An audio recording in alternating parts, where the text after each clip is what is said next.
धन्यवाद। हम सचेतन के विचार के इस सत्र में आप सभी का स्वागत करते हैं। हम लोग चर्चा कर रहे थे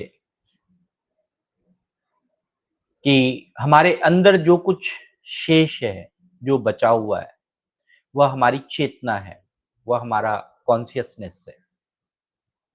चेतना को यूं समझिए कि जब आप किसी काम को कर रहे हो, जब कोई चीज सुन रहे हो, बोल रहे हो, तो आप पूरी तरह से जब उसमें तल्लीन हो जाते हैं, तो वही आपकी चेतना का स्तर है। आप किसी चीज में पूरी तरह से ध्यान मग्न हो जाते हैं, वही आपकी चेतना है। आज हम बात करेंगे, कल भी हमने चर्चा की थी और आज भी इस चर्चा को आगे बढ़ाएंगे। यह चेतना सिर्फ आपकी चेतना नहीं है।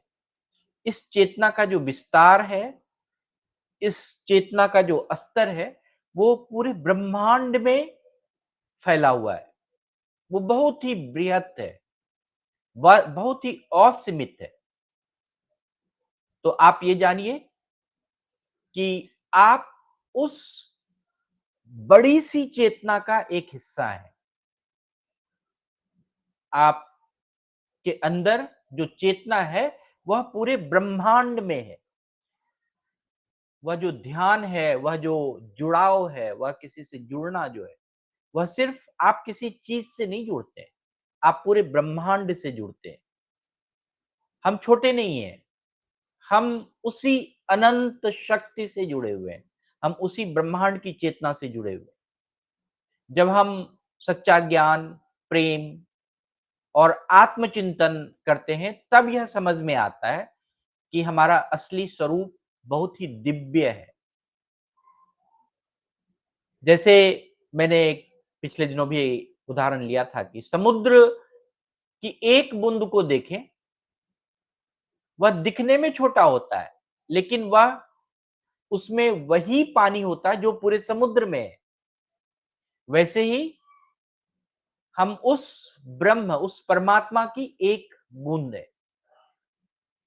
मैं कोई छोटा या कमजोर नहीं हूं, मेरे अंदर भी वही शक्ति है जो पूरे संसार में है। जब मैं सोचता हूं, अच्छा करता हूं, खुद को पहचानता हूं, जब मैं जानता हूं, तो मैं भी उसी ब्रह्म की शक्ति के बराबर हूं और मैं भी वही ब्रह्म का रूप हूं। ये समझना बहुत जरूरी है। मैं आपको एक और उदाहरण देता हूं यहाँ पर, एक कहानी के माध्यम से। यह कहानी एक गांव की है कि एक गांव में एक छोटा सा बालक था जिसका नाम था आरब। आरब हर समय सोचता था कि मैं कमजोर हूं, भगवान तो बहुत शक्तिशाली है, मैं तो कुछ भी नहीं हूं। एक दिन वह जंगल में गया और एक साधु बाबा से मिला।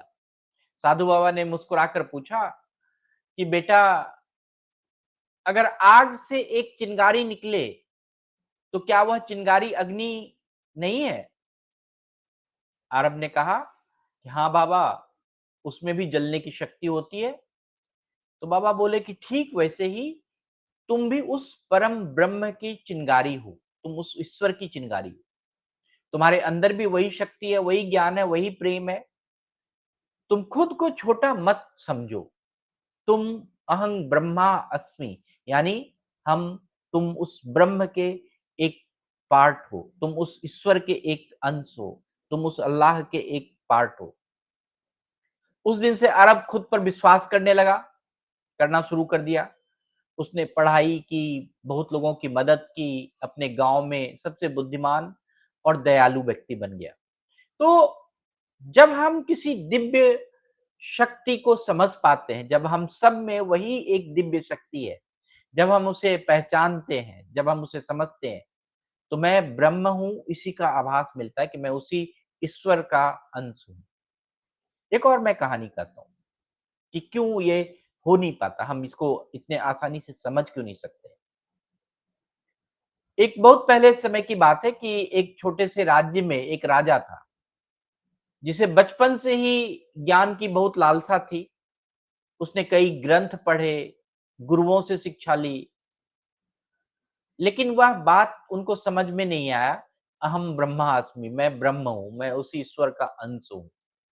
राजा सोचता था कि मैं कैसे वो ब्रह्म हो सकता हूँ, कैसे वो उस ईश्वर का अंश हो सकता हूँ?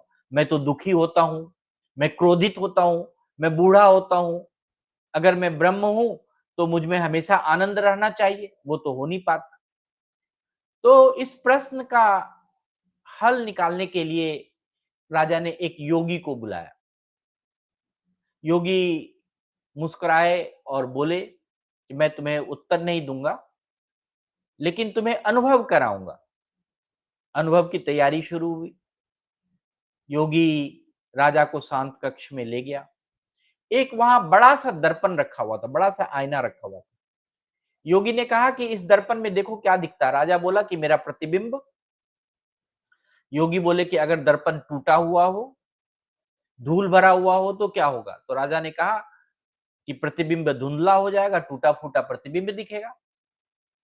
तब योगी ने धीरे से कहा, ठीक वैसे ही तुम्हारी जो आत्मा है वह ब्रह्म है। पर जब तुम्हारा मन, वह जो दर्पण है वो अशांत हो, अहंकारी हो, अज्ञान से भरा हो, तो तुम्हें अपना सत्य स्वरूप दिख ही नहीं सकता है। तो जब मन शांत होता है, शुद्ध होता है, तब हम अनुभव होता है हमें कि हम उस ब्रह्म के एक पार्ट है, अहं ब्रह्मास्मि, हम उस ईश्वर के ही एक अंश हैं। मैं वही शुद्ध ब्रह्म हूँ, मैं वही शुद्ध ईश्वर का अंश हूँ। तो राजा की आंख खुल गई, राजा भाव विभोर हो गया। उसने समझ लिया कि मैं शरीर नहीं हूँ, मन नहीं हूँ, मैं वही अनंत चेतना हूँ जो हर जीव में है। वह चेतना हर जगह व्याप्त है, हर हर हर चीज, हर कण में वह चेतना का जो अंश है वह व्याप्त है। तो अब वह न राजा रहा न शिष्य, अब वह बोध से भर गया हुआ था, उसके ज्ञान से भर गया था और गहराई से बोला कि मैं जान गया हूँ कि मैं अहं ब्रह्मास्मि, मैं उसी ब्रह्म का, उसी ईश्वर का पार्ट। तो जब मन का दर्पण साफ होता है, जब तब जो है आत्मा, जो ब्रह्म है, जो खुद ईश्वर है, वह उसको आप पहचान पाते हैं। यह ज्ञान सुनने में नहीं आ सकता या सुन के नहीं समझ सकते, इस ज्ञान का अनुभव ही आप कर सकते हैं। जैसे राजा को उस संत ने अनुभव कराया। यह संस्कृत का वाक्य है, अहं ब्रह्मास्मि, मैं ब्रह्म हूँ। और यह वाक्य जो है बृहद बृहदारण्यक उपनिषद से लिया गया है। ये वेद का वाक्य है और अद्वैत वेदांत का यह मूल सिद्धांत है कि मैं वही ब्रह्म हूँ। यानी मैं सीमित शरीर नहीं हूँ, मन नहीं हूँ, नाम नहीं हूँ, बल्कि उसी अनंत चेतना का एक हिस्सा हूँ जो उस सृष्टि का मूल है, जो इस हर सृष्टि में हर जगह है और हर चीज उसी से प्रारंभ होता है। सरल व्याख्या में कहूँ, अहं का मतलब होता है अहंकार नहीं, अहं का मतलब होता है मैं। और मैं का रूप क्या है? बहुत ही शांत, सौम्य, प्रेम। मैं अहंकारी मैं नहीं, अहंकारी शब्द ही दूर है यहाँ से। मैं में अगर आप शांत होंगे, तब क्या होगा? उस ब्रह्म, उस परम चेतना, उस परम सत्य को समझ पाएंगे। और अस्मि का मतलब हूँ। तो इसका अर्थ हुआ कि मैं ब्रह्म हूँ, यानी मैं उस ब्रह्म से अलग नहीं हूँ। यह वाक्य हमें यह याद दिलाता है कि हम सिर्फ शरीर, मन या अहंकार नहीं है। हमारी आत्मा, हमारी चेतना वही ब्रह्म है जो संपूर्ण ब्रह्मांड में व्याप्त है। हमने यह कथा ही शेष से प्रारंभ की थी कि क्या बचा रह जाता है हमारे जीवन में। जब हम कुछ काम करते हैं तब भी कुछ बचा रह जाता है, जब हम कुछ सोचते हैं तब भी बचा रह जाता है। वह जो हमारे अंदर एक चेतना का रूप है, एक ब्रह्मांड से जुड़ने की ब्रह्म शक्ति का जो रूप है, वही बचा रह जाता है। और यह ज्ञान, अनुभव और आत्मबोध से प्राप्त हो सकता है, सिर्फ पढ़ने या सुनने से, मेरे कहने से नहीं हो सकता। एक साधक जो था वो किसी गुरुकुल में कई वर्षों तक पढ़ता रहा। एक दिन गुरु ने पूछा, अब तुम क्या समझा? तो साधक बोला कि मैं समझ गया कि मैं शरीर नहीं हूँ, मन नहीं हूँ, अहंकार नहीं हूँ, बल्कि अहं ब्रह्मास्मि, मैं ब्रह्म हूँ। तो ये जो साधना जब हम करते हैं, जब किसी शांत होने की साधना करते हैं, ध्यान की साधना करते हैं, मन में अहंकार नहीं हो इसकी साधना करते हैं, हम किसी से गुस्सा नहीं करें इसकी साधना करते हैं, हम सत्य का मार्ग अपनाएँ इसकी साधना करते हैं। तब हमारे भीतर का ब्रह्म जो है, तब हमारे इस भीतर का जो ईश्वर है, वह बोल सकता है। और जीवन में इसका बहुत बड़ा अर्थ है कि हम हर डर को, दुःख को, सीमाओं को, उन सब से ऊपर हम उठ सकते हैं। आपके जीवन में जो भी कष्ट है, जो भी प्रॉब्लम्स है, जो भी डर है किसी चीज़ का कि परीक्षा में क्या होगा, पास करेंगे, नहीं करेंगे, हमारी सीमाएँ हैं कि हम ये कर पाएँगे या नहीं कर पाएँगे। अगर हम इन सब चीज़ों से ऊपर उठना चाहते हैं, तो हमें एक बोध की आवश्यकता है, एक ज्ञान की आवश्यकता है। और वह बोध है सच्चा सच्ची पहचान हो किसकी? उस ईश्वर की। और वह सच्ची पहचान कहाँ से हो सकता है? उस सच्ची पहचान के लिए हमें चेतना चाहिए, हमें कॉन्शियसनेस चाहिए। तो जैसे ही आपको किसी चीज़ से डर लगता है तो आप कॉन्शियसली उस चीज़ से जुड़ के देखिए। आपको पढ़ने से डर लगता है, पढ़ने से जुड़ के देखिए। के पढ़ तो अनंत, असीम, अपराजेय जो शक्ति है, वह शक्ति आपके अंदर भी है। और यह कुछ भी नहीं है, यह आपका आत्मविश्वास है, यह आपकी करुणा है और यह आपकी शांति है, जो आपको आपके जीवन को बदल सकती है, जीवन को ऊपर ले जा सकती है।